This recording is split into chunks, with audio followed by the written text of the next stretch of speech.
Well, I thought I'd show you guys some of the changes I made to my frog tank.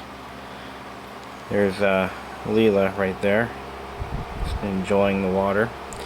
And also share some information that I've learned, you know, throughout the whole ordeal of raising these two little frogs. African clawed frogs, when they eat, they tend to shovel their food into their mouths. Now, if you're feeding them like a sinking pellet or even flakes that float to the bottom, they can detect them within seconds. They can actually smell the food in the water and they'll lunge after it. Because of the way they eat, and I'll show you in a minute, they tend to shovel the food into their mouths with their forepaws, or their hands. They actually have hands with individual fingers like humans. It's kind of cute. But as a result, some of the gravel pieces can wind up in their mouths, and if they're not careful, they will swallow it. Now, these frogs are smart enough to spit the gravel back out, which I've always witnessed them doing. But in some cases, the frog will swallow the gravel. It'll wind up in their it'll wind up inside them, and it will basically cause a blockage in their intestinal tract and kill them. So what you'll want to do, if you're raising African clawed frogs at least, is to use a larger size gravel. Now the gravel I found here, the smallest piece wouldn't fit in their mouths, and I actually ran the gravel through a sifter to get out all the tiny pieces that wound up in the bags. This is a 10-gallon tank, so there's about 20 pounds of gravel. This is a ratio of 2 pounds per gallon. What I was using originally, if you look at my previous videos, was a colored aquarium gravel like you'd find at Walmart, which is not big enough. I mean, yes, not big enough. It's too small. Alternatively, you can also use sand. Sand is a good choice for a tank, and for frogs especially, because the sand they will ingest, but it'll pass right through them and it'll allegedly cause no harm. Secondly, filtration. These frogs are very messy. Their food is messy. You're going to want adequate filtration. I bought this 10-gallon aquarium tank from Walmart for approximately $60. It did come with a filter. It also came with a lighted hood. The filtration unit it came with was a very basic filter. It was rated for up to 15 gallons. However, the type of filter media it used was like a flat card consisting of a thin sheet of a mesh material. Inside that was a little bit of activated charcoal, and by a little I mean small enough amount to not be useful at all. In addition, it had a biofilter, which a lot of filters today have. A biofilter actually breeds good bacteria, and that helps keep the water. Basically, the bacteria will consume some of the waste products produced by the frogs or fish or whatever you've got in there. I just noticed there's water running down the back of this tank, and I don't know why. I'm hoping I don't have a leak, because that would really piss me off. It's actually coming from up here, and appears to be... It's not building up. I don't know why there's water running down the side of the... It's actually coming from up on the lip here. That could be from when I just washed the tank, so I'm not going to worry about that. Okay. So in the kit you have that little filter, which, by the way, is totally useless. Throw it away. So the filter that I purchased to replace the original filter is this Aqua Clear Mini. Actually, it's called an Aqua Clear 20 now. This particular unit I like because it has a better flow rate, up to 100 gallons per minute. It has a much more sophisticated filtration system that consists of a large foam block as your first line of filtration. That'll take care of any large particles like food or waste materials. It then filters through a large sack of activated carbon. The sack is about that big, about that thick by that big. So you've got a good amount of activated charcoal to filter the water through. Thirdly, you have a similar biofilter to what the original filter had, but this one consists of little, believe they're like ceramic cylinders. I'll pull the cover off, you can see them. And what those do is they provide a breeding ground for healthy bacteria, which is what you need for a healthy aquarium. So the water goes all through that whole, stack of filtration before it goes back into the tank. If you saw what my original filter had, you would laugh. It just has a tiny, thin little panel with a little bit of mesh and a little bit of activated charcoal, like loosely packed inside. I mean, it's really like large grain charcoal, and it doesn't really do any good at all. So you buy the kit, and you get a crappy filter, and you get a crappy hood. Part of the problem with this tank, and this is why I lost one of my fish, it has, some hoods have a custom sized opening. You can actually cut it to any size you want. This has one size, and it pops off, the entire cover just pops off. You can't really cut it, you can't do anything with it. And part of the problem with that is you have this much of a gap, or if you move the filter you have two gaps. You also have a gap from here to here. Any strong fish can swim through that gap and land on the floor like mine did, especially frogs. Frogs have a tendency to jump from the bottom of the tank to the top for air. Sometimes they push a little too hard, and they wind up flying out of any open area around the tank hood. To circumvent the obvious gap in quality, pun intended, in this aquarium hood, I had to custom make my own cover, essentially, to protect the filter area from frog escapages. What I ended up doing was I used an old New Hampshire license plate from I think this came off my Nissan truck, and I cut it with kitchen shears.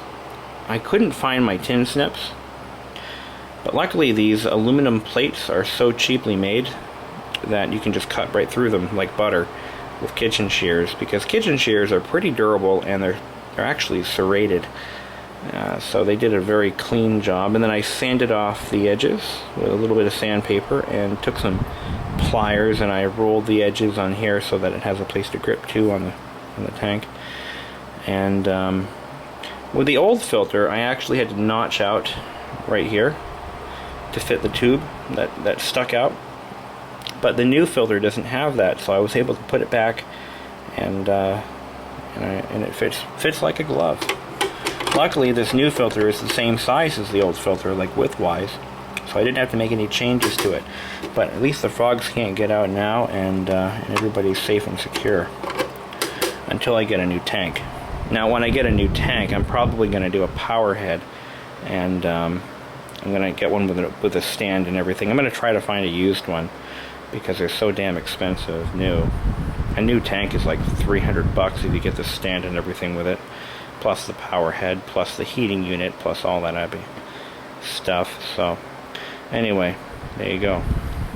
The second problem with this tank hood, which is why it's not lighted right now, within the matter of 3 months, both light sockets corroded from their mounts.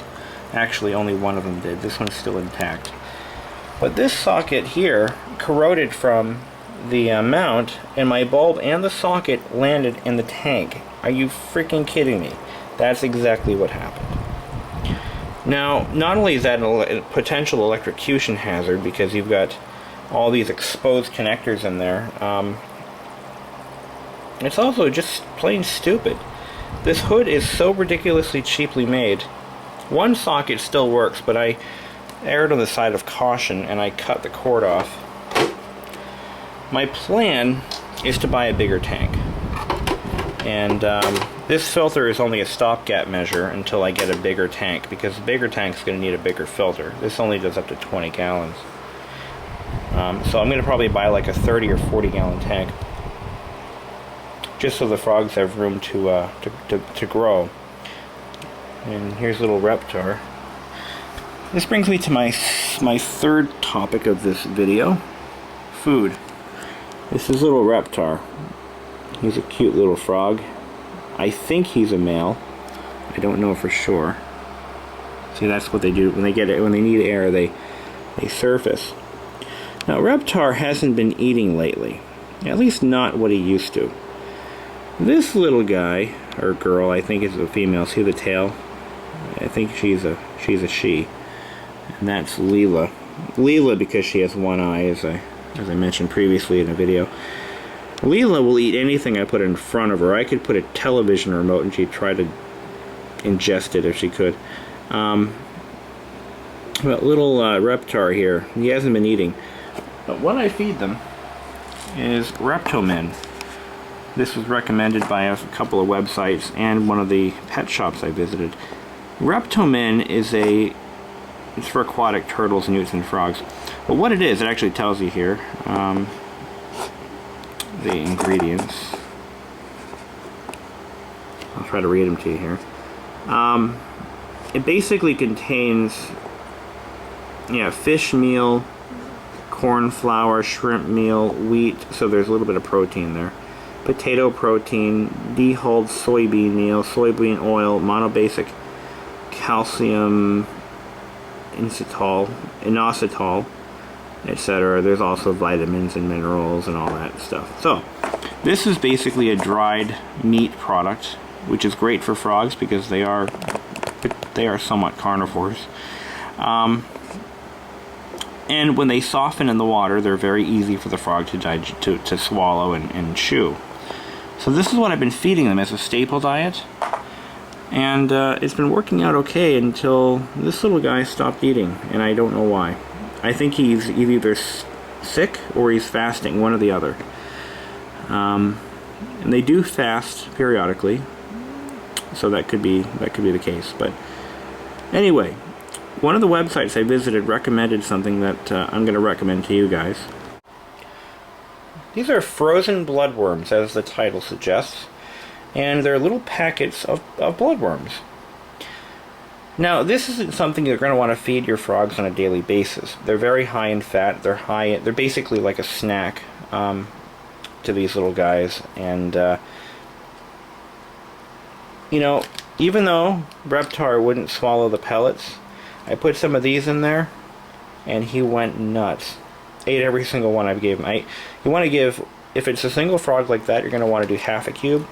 I've got 2 frogs, so I thaw an entire cube in a little bowl, and I hand feed them to the frogs. At first I thought these were like chopped up worms, but they're not. They're whole worms, and they're very small. They're actually probably about that long. They're very thin, and they're very easy for the frog to chew.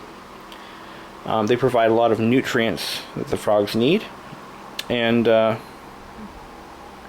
as an occasional snack, or in a case where the frog won't eat and you want to, make sure it eats something, these are great. You just pop 1 cube out of the blister pack and let it thaw, and go to town. For all freshwater fish, and they even have a picture of an African clawed frog. And I can tell it's an ACF because it has no webbings on its hands, and it clearly has claws, or little claws on its feet. So it's for frogs. Good stuff. Keep them frozen. If you want to freak out your guests, just have them open your refrigerator, your freezer, and they'll see those and be like, what the fuck? Anyway. Fourthly, is that even a word? I had to kind of redecorate my aquarium. African clawed frogs love hiding spaces. That's why this log was such a popular hangout until the fish came along. And then the fish took it over, and then the frogs had no place to go. I've had to kind of change my scheme a little bit over the time I've had this tank, and I still see water running down the back. I'm a little concerned about that. Now it's starting to pool on the bottom. I think I might have a problem, or too much water. You know what? I think I have too much water in there. And what's happening is it's the capillary action coming up to this rim. I'm going to take some of the water out, because it's never leaked before.